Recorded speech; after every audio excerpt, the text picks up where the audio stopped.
재림교회 성도들의 장례식에 참여하면 일반 기독교인의 장례식과는 다른 특징이 있다. 그들의 장례식에는 영혼과 관련된 표현이 전혀 없다. 우선 그들은 흔히 사용하는 영안실이라는 표현을 쓰지 않는다. 대신 추모관이라는 단어를 쓴다. 천당이란 단어도, 무덤에 대한 높임말인 유택이라는 단어도 사용하지 않는다. 왜 그럴까?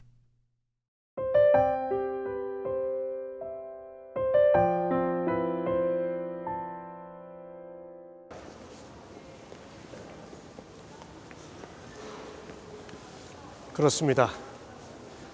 우리 재림교인들이 죽음 이후의 소망을 이야기할 때 늘 잠, 부활, 그리고 재림이라는 단어를 사용합니다. 그것은 죽음 이후에 우리가 가지고 있는 소망이 대부분의 그리스도인들의 소망과는 다르기 때문에 그렇습니다. 무엇이 다를까요? 첫째는 죽음 이후에 영혼이 살아있어 천국 혹은 지옥으로 간다고 생각하지 않습니다. 둘째는 악인들의 영혼이 영원히 살아있어 영원한 지옥에서 고통을 당한다고 생각하지 않습니다. 셋째는 비록 귀신이 있기는 하지만은 그 귀신이 죽은 자의 영혼이라고 생각하지 않습니다. 넷째는 의인도 부활하고 악인도 부활하지만은 의인은 부활하여 영생으로 돌아가고 악인은 영원한 고통이 아니라 영원한 죽음으로 들어가게 된다고 믿습니다. 한마디로 말하면 영혼의 불멸이 아니라 몸의 부활을 믿습니다. 통계에 따르면 현존 70억 인구 중 하루 약 10만 명이 죽어간다. 1초마다 5명이 죽는 것이며 1년에 4천만 명이 죽는 것이다. 우리의 심장이 뛰고 있는 이 순간에도 누군가의 심장은 영원히 멈추고 있다. 그렇게 죽는 것이 우리 모두의 운명이다. 그리고 인간은 누구나 죽음을 두려워한다. 저도 고등학교 때 죽음의 공포에 깊이 사로잡힌 적이 있었습니다. 1973년 고등학교 입학식하던 그해 1월에 어머니께서 돌아가셨죠. 저희 고등학교 생활은 어머니의 죽음과 함께 시작되었고, 시간이 지나가면서 어머니가 계시지 않다고 하는 그 무존재감이 저를 사로잡기 시작했습니다.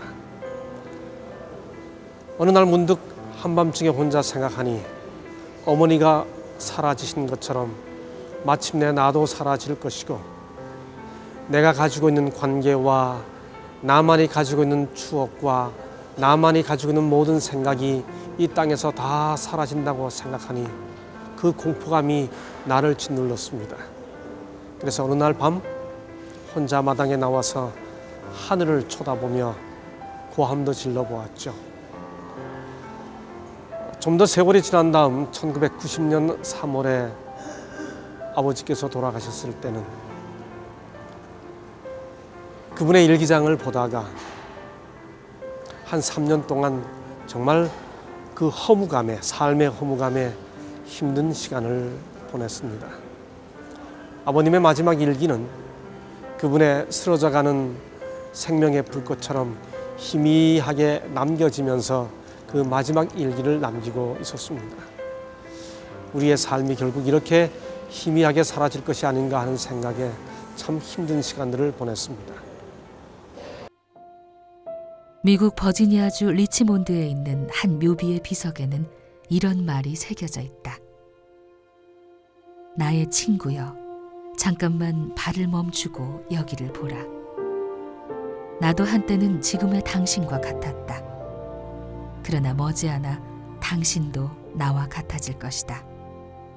그러니 나를 따라올 준비를 하라. 어느 날 한 여행객이 그리로 지나가다 그 글을 읽고 그 비석 위에 이렇게 적었다. 당신이 어디로 갔는지 모르는데 내가 어떻게 당신을 따라가겠소? 정말 죽으면 어디로 가는 걸까?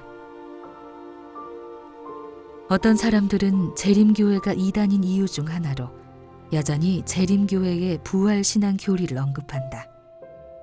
그래서 이 마지막 편에서 이 문제에 대해 왜 재림교인들은 대부분의 그리스도인들과는 달리 믿는지에 대해 말하려고 한다. 그렇습니다. 사람은 죽으면 어디에 가 있습니까? 재림교회는 그 해답을 성경에서 찾습니다. 성경의 주인공이신 예수께서는 나는 처음이요 나중이니 무릇 산 자라 내가 전에 죽었었노라. 볼지어다 이제 세세토록 살아있어 사망과 음부의 열쇠를 가졌다고 요한계시록 1장 17절 18절에서 말씀하셨습니다. 이제 성경에서 사망의 열쇠를 찾은 재림교회의 믿음을 하나씩 설명드려 보겠습니다.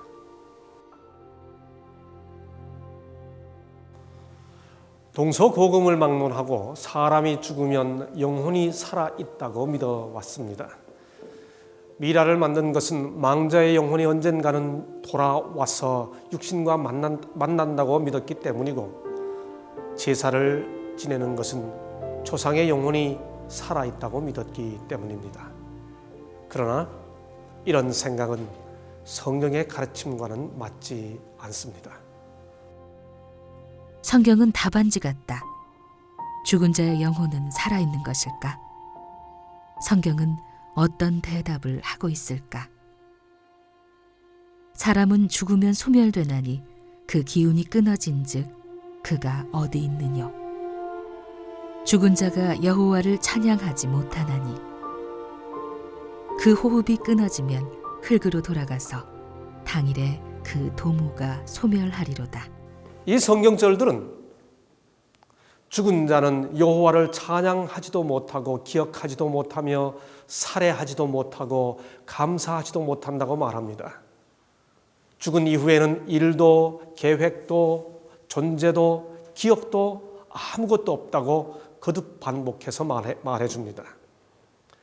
그 진술이 너무도 분명하기 때문에 의심의 여지가 없습니다. 그러므로 죽은 자의 영혼이 좋은 곳으로 가서 행복하거나 혹은 지옥으로 가서 고통을 당한다는 생각은 성경의 가르침과 일치하지 않습니다. 이것은 창세기 2장 7절에 기록되어 있는 창조의 원리만 봐도 분명합니다. 여호와 하나님이 흙으로 사람을 지으시고 생기를 그 코에 불어 넣으셔서 사람이 생명이 되었습니다. 그렇다면 아담이 창조되기 전에 그 육신과 몸이 있었습니까? 아니요. 영혼도 없었고 육신도 없었습니다. 아무것도 없던 데서 창조하신 것이 하나님의 창조입니다. 그러므로 시편 146편 4절의 말씀처럼 호흡이 끊어지면 당일에 그 생각이 없어져 흙으로 돌아가는 것이 창조의 원리이며 죽음의 실체입니다. 사람이 죽어도 영혼은 죽지 않는다. 이런 이론을 영혼 불멸설이라고 한다. 그런데 성경은 오직 하나님께만 죽지 아니함이 있다고 한다.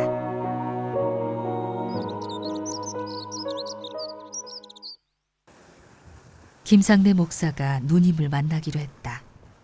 오늘 함께 가야 할 곳이 있다. 같이 가기 전에 근처 교회에서 함께 이야기를 좀 나누려고 한다. 왔어요? 왔어요? 아유, 반갑네. 아이고. 어떻게 이롭고? 네. 오래 걸렸어요? 오늘 날씨가 아주 좋네. 매형도 같이 나와주었다. 그래. 부부는 강원도에 사는데 가깝지 않은 거리라서인지 평소에는 만나기가 쉽지 않다. 오랜만에 만난 세 사람은 반갑다. 성희 아빠, 네. 하나님은 아담과 하와가 선악과를 따먹으면 죽는다고 하셨는데 사단은 안 죽는다고 했어. 그러니까 하나님은 정령주의라고 했고 창세기 3장 4절에서 사단은 결코 죽지 아니하리라고 했는데 근데 사람이 죽는단 말이야. 사람이 죽는 현실 앞에서 결코 죽지 않겠다고 했던 그 말을 합리화시킬 수 있는 마지막 논리가 뭐냐 하는 거죠. 그때 할 수 있는 말이 몸은 죽어도 근데 영혼은 안 죽는다. 이렇게 하면 그 말이 되죠. 그러니까 결국 결코 죽지 아니하리라 했던 그 말이 영혼은 안 죽는다는 말의 최초의 기원이다. 이렇게 이해할 수 있는 거죠. 사람의 그 영혼이 사후에도 살아남아 있어 계속해서 뭔가를 하고 있다는 사실을 성경이 도무지 받아들이지 않은 또 다른 증거는 소위 죽은 자의 영혼과 함께 교통한다고 하는 영매자들이 있습니다. 성경에서 신접한 자, 또 뭐 박수, 술객 이런 사람들인데 성경은 처음부터 끝까지 이 영매자들을 도무지 용납하지 마라. 그런 자들을 용납하는 자는 백성 중에서 끊쳐짐을 당할 것이다. 이렇게까지 경고하고 있는 것으로 봐서 이 죽은 자의 영혼과 함께 교통하는 것은 성경이 일체 허락하지 않고 있음을 또 영혼 자체가 있다고 인정하지 않고 있음을 확인할 수 있는 거죠. 성리 아빠. 네. 그런데 말이야 사울이 사무엘이 죽은 후 예. 신접한 여인을 찾아간 후 맞아요. 술법으로 예. 사무엘을 불러내고 만났잖아. 맞아요. 많은 사람들이 오해하고 있는 내용인데 실제로 그 사무엘이 그 죽은 사무엘이 불려냄을 받았느냐 사무엘상 28장에 나오는 이야기입니다. 그런데 우선 역대기에 보면 사울이 나중에 죽게 된 것이 바로 그 사무엘을 불러낸 그 죄 때문에 죽게 되었다. 성경이 그렇게 기록하고 있습니다. 더군다나 사무엘은 살아있는 동안에도 이미 사울이 악한 영에 악령이 그를 사로잡았기 때문에 사무엘이 그를 한 번도 보지 않았습니다. 이사야 8장 20절에 보면 산 자를 위하여 죽은 자에게 구하겠느냐 이런 말씀이 있어요. 산 자를 위하여 죽은 자에게 구하겠느냐. 그러므로 거기 불려온 사무엘은 진짜 사무엘이 아닙니다. 그런데 어떻게 사무엘이 말한 대로 그대로 사울이 죽었냐 이렇게 또 묻는 분들이 있어요. 그것은 핵심이 뭔가 하면 하나님은 언제나 사람을 회개시키지 낙담시키지 않습니다. 그때 올라온 사무엘이 사울을 완전히 낙담시킨 겁니다. 희망을 잃어버리게 한 거예요. 그러므로 소위 그것이 성경에 기록된 고대의 강신술이지 절대로 그 사무엘의 영혼이 살아 올라온 게 아닙니다. 그렇다면 네. 그 때때로 사람들이 죽었다가 살아난 사람들이 천국과 지옥을 갔다 왔다는 그런 여행담을 이야기하고는 하는데 그걸 어떻게 이해해야 될까? 오케이. 나도 그런 테이프 한번 들어본 적이 있는데 그걸 좀 전문적인 용어로 임사체험 혹은 영어로 near death experience라고 합니다. 근데 정말 우선 확인할 것은 정말 그 사람들이 죽었다가 죽은 상태에서 돌아다녀 가지고 다시 살아나서 죽은 동안의 이야기냐 죽을 뻔하던 경험이냐 이걸 구분해야 되고 성경에는 죽었다가 살아난 사람 이야기가 모두 7번 기록되어 있습니다. 근데 예수님이 3번 살린 것, 베드로가 누굽니까? 도르가 살린 것, 그 다음에 바울이 유두거 살린 것, 구약에도 나오고 이렇게 해서 7번 나오는데 그 7번 죽었다 살아난 사람들이 내가 죽어 있는 동안에 뭐 이런 경험을 했다는 이야기가 한 번도 없어요. 특별히 나사로 같은 경우는 죽은 지 나흘 만에 이게 사흘이 지난 다음에 살아났는데도 죽은 동안의 이야기가 하나도 없습니다. 왜 없어요? 한마디로 할 얘기가 없는 거예요. 아무것도 본 게 없는 거예요. 그런데 예수님의 우편 강도의 이야기나 맞아요. 거짓 나사로가 죽어서 나사로 품에 안긴 그런 아브라함 이야기나 품에. 아브라함 품에 그런 맞아요. 그런 이야기를 어떻게 이해할 수 있을까? 잘 물으셨어요. 그래서 핵심적인 질문인데 우선 그 누가복음 23장 43절에 나오는 예수께서 한편 강도, 흔히 우편 강도라고 생각하는데 성경에는 우편 좌편이 없어요. 그래서 한편 강도인데 한편 강도에게 주님께서 내가 오늘 나와 함께 낙원에 있으리라 이렇게 약속하십니다. 만약 그랬다면 우리 주님도 그날 낙원에 가셨어야 돼요. 근데 그로부터 안식일을 지난 그 다음 일요일 아침에 부활하셨을 때 여인들이 예수님을 만지려고 하니까 예수님이 뭐라고 말씀하셨는가 하면 나를 만지지 말라. 내가 아직 아버지께 가지 못하였느니라. 요한복음 20장 17절. 예수님이 안 가신 거예요. 그렇다면 누가복음 23장 43절은 어떻게 이해해야 할 것인가?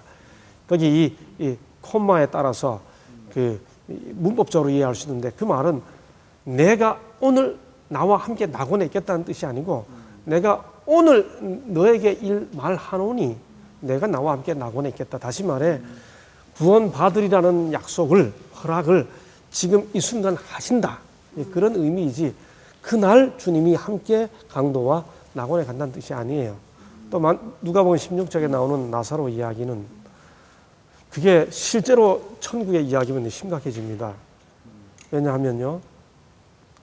우선 이 사람들이 영혼이 아니에요. 본문 읽어보면 손도 있고 손가락도 있고 혀도 있고 몸이 다 있어요. 근데 영혼이 무슨 몸이 다 있습니까? 두 번째는 이 사람들이 서로 두 번째 아브라함 품이라고 그랬어요. 이 천당이나 천국이 아니에요. 죽은 모든 사람이 다 아브라함 품에 갑니까? 이 문자적인 의미가 아니죠. 셋째는 이 두 사이의 사람들이 서로 주고 이야기도 할 수 있고 볼 수도 있는데 오고 가지를 못해요. 이게 지금 나사로와 부자 이야기니까 그럴 수 있겠다 싶지만은 이게 가족 사이라면 이게 어떻게 되겠습니까? 네? 아무리 이 땅에서 뭐 남편이 미웠다 할지라도 사랑하는 부부가 있는데 그 사랑하는 부부가 남편이 예수님을 모르고 죽을 수 있잖아요. 근데 아내는 아브라함 품에 있고 남편은 저기 있는데 내려다 보는데 물 좀 달라 그러는데 못 줘요. 그게 천국입니까? 그런 걸 가리켜 살아있는 주옥이기 때문에 생주옥이라고 그래요. 이건 비유입니다. 네. 누가복음 16장 읽어보면 예수님께서 하나님과 재물을 겸하여 섬기지 못한다 이런 교훈을 주셨어요. 그러자 이 말을 들은 바리새인들이 16장 누가복음 16장 이 비유 바로 서너 절 앞에 보면 바리새인들은 부자라 이를 듣고 비유권을 그렇게 말합니다. 그러니까 바리새인들이 왜 비웃었느냐? 재물과 하나님을 겸하여 섬길 수 없다는 말을 듣고 왜 비웃었는가 하면 그 사람들은 부자는 하나님께 축복을 받았다고 생각했고 축복을 받았기 때문에 당연히 내세도 보장되어 있다고 생각했어요. 그래서 예수님의 교훈을 비웃은 거예요. 그 비웃는 바리새인들에게 주님께서 부자라고 당연히 내세가 보장된 게 아니기 때문에 하나님 말씀 따라 순종해야 된다. 모세 이 비유의 마지막 결론에서 모세에게 듣지 아니하면 죽은 아이를 보내서 가도 안 들을 거다 이렇게 말씀하셔요. 성경 말씀대로 따라 살지 않으면 절대로 내세가 보장된 게 아니다. 이걸 가르치기 위해 이 교훈을 가르치기 위해 비유를 드신 거예요. 절대로 그 영혼이 천국에 가서 지내는 그 상황을 혹은 또 영혼이 지옥에 가서 고통당하는 그 상황을 실제로 묘사한 게 아닙니다. 분명하죠? 맞아. 예. 누님과 매형과 함께 가기로 한 곳은 재림공원 묘지이다. 부부에겐 아픈 상처가 있다. 아들을 그곳에 묻었다. 40여 분을 차로 달리면 경기도 부천에 재림공원 묘지가 있다.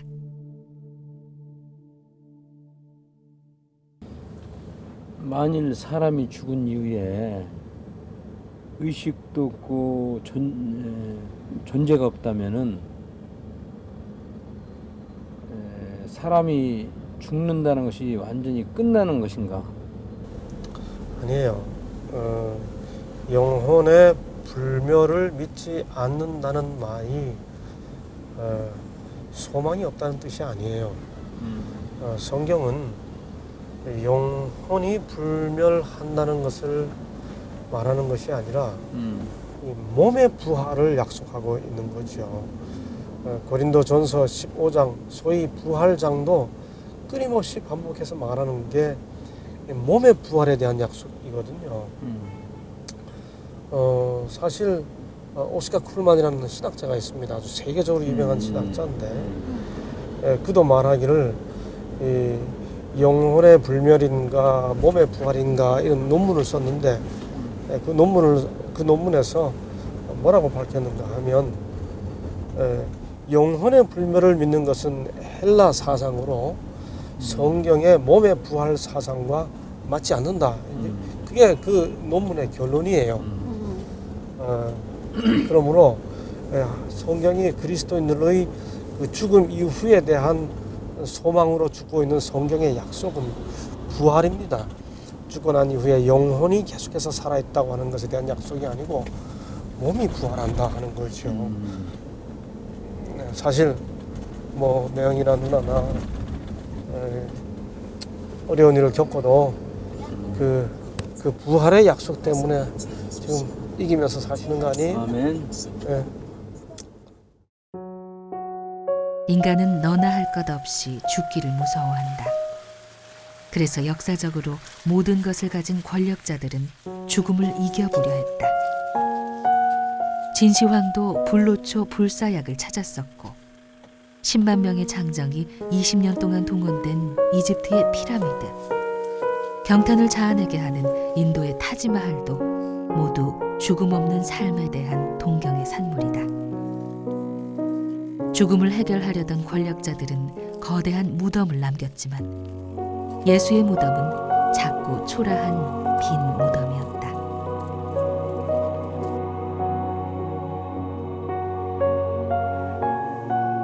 성경은 결코 의인만 부활한다고 말하지 않습니다.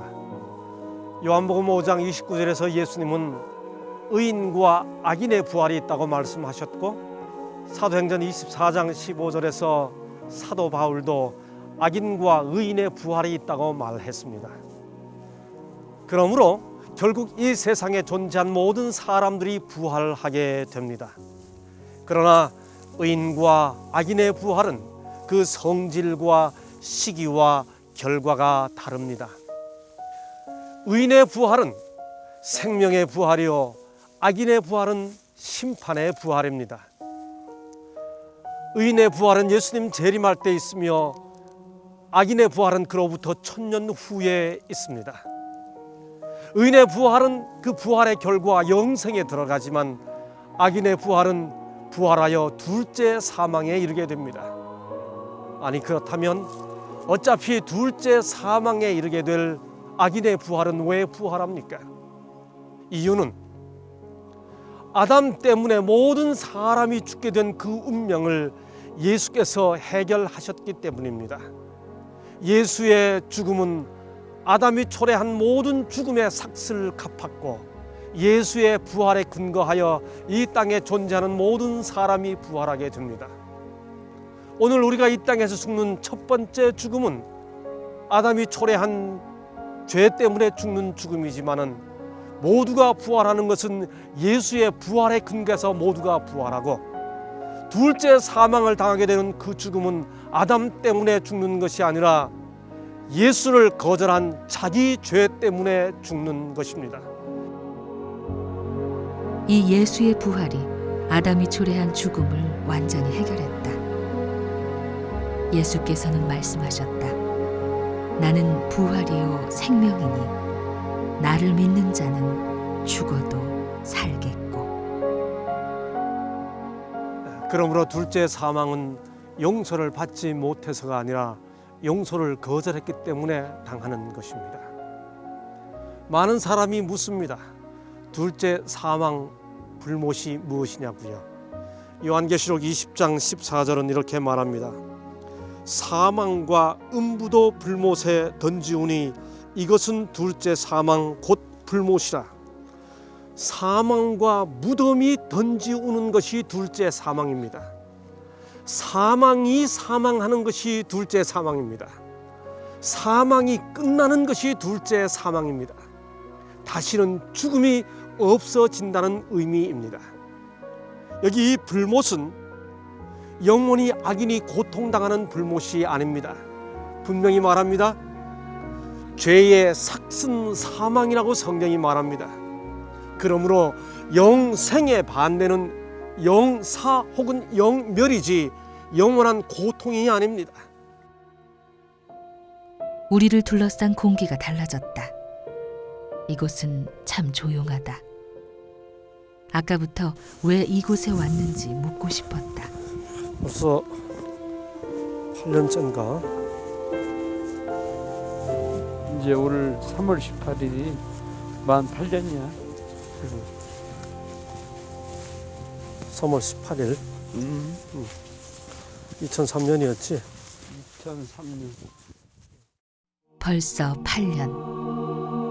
8년이 지났지만 날짜가 또렷하다. 부부는 교통사고로 아들을 잃었다. 2003년 영국에서였다.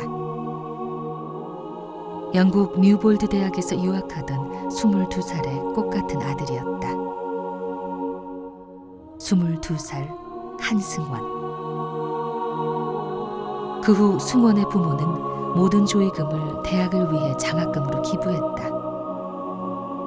아들은 참 착했다. 얼마나 착하고 좋은 사람이었는지 그의 죽음 앞에 많은 이들이 아쉬워하며 울었다. 아들의 평소 행실과 모본 그리고 부모의 그리스도인 감화를 통해 대학과 친구들은 그를 기념하기 위한 기념의자와 그의 이름으로 장학금을 만들었다. 한승원 장학금. 참 선했던 아들의 모습이 떠오른다. 그렇게 부부는 다시 아들을 가슴에 묻는다. 부부는 부활의 때를 기다려본다.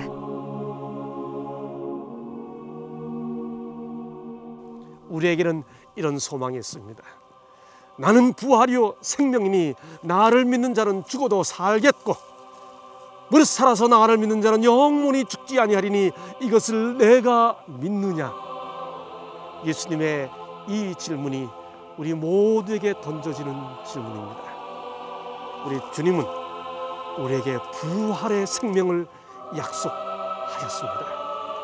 이 성경의 약속이 모든 성경의 약속의 절정입니다. 이 아름다운 소망이 우리 모든 하나님을 사랑하고 우리 함께 더불어 살아가는 모든 이웃들의 약속이 되기를, 여러분의 것이기를 되기를 정말 간절히 소망해 마지 않습니다. 감사합니다.